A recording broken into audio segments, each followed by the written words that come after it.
చాలా ప్రమాదకరమైన bill.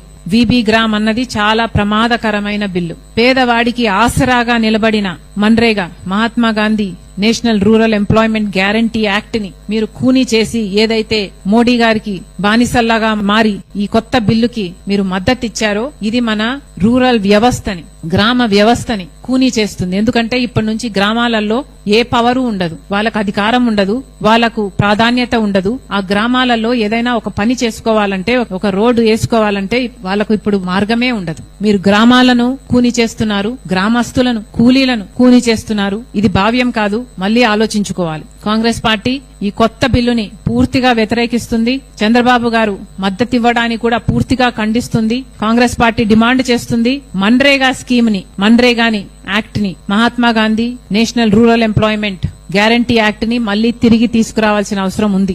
Act లో ఏదైనా లోపాలుంటే దాన్ని సరిచేసుకోవచ్చు, కానీ పూర్తిగా యాక్ట్ ను మార్చి విబి గ్రామ్ చేయడాన్ని కాంగ్రెస్ పార్టీ ఖండిస్తుంది, దీన్ని వ్యతిరేకిస్తుంది, దీన్ని మార్చుకోవాలని డిమాండ్ చేస్తుంది. మళ్లీ Congress party guaranteed work, guaranteed wage, guaranteed అకౌంటబిలిటీని డిమాండ్ చేస్తుంది. నేషనల్ మినిమం వేజ్ గా 400 రూపాయలు ప్రతిరోజు కూలీకి ఇచ్చేటట్టుగా యాక్ట్ లో చేర్చాలని కూడా మన్రేగా యాక్ట్ ని మళ్లీ తీసుకురావాలి. ఈ కొత్త యాక్ట్ ని రివోక్ చేయాలని కాంగ్రెస్ పార్టీ డిమాండ్ చేస్తుంది. మన్రేగాని పక్కన పెట్టినందుకు గాను, మన్రేగాని తొలగిస్తున్నందుకు గాను కాంగ్రెస్ పార్టీ ఇప్పటికే రాహుల్ గాంధీ గారి నాయకత్వంలో పెద్ద ఎత్తున ఉద్యమం మొదలుపెట్టింది. ఆ ఉద్యమాన్ని కొనసాగిస్తూ ఆంధ్ర రాష్ట్రంలో కూడా మేము ఒక యాత్రని తలంచాం.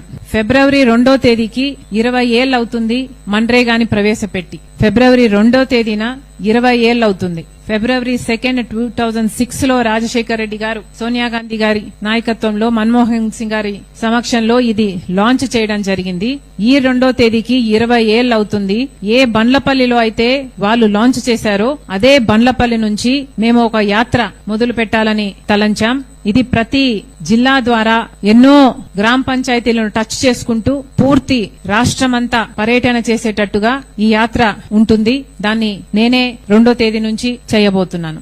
మరొకసారి కేంద్ర ప్రభుత్వానికి, రాష్ట్ర ప్రభుత్వానికి హెచ్చరిస్తున్నాం, డిమాండ్ చేస్తున్నాం, మన్రేగాను తిరిగి తీసుకురండి, లేకపోతే ఇది మీకు శాపం అవుతుంది. ఫాలో చేయొచ్చు కదా అండి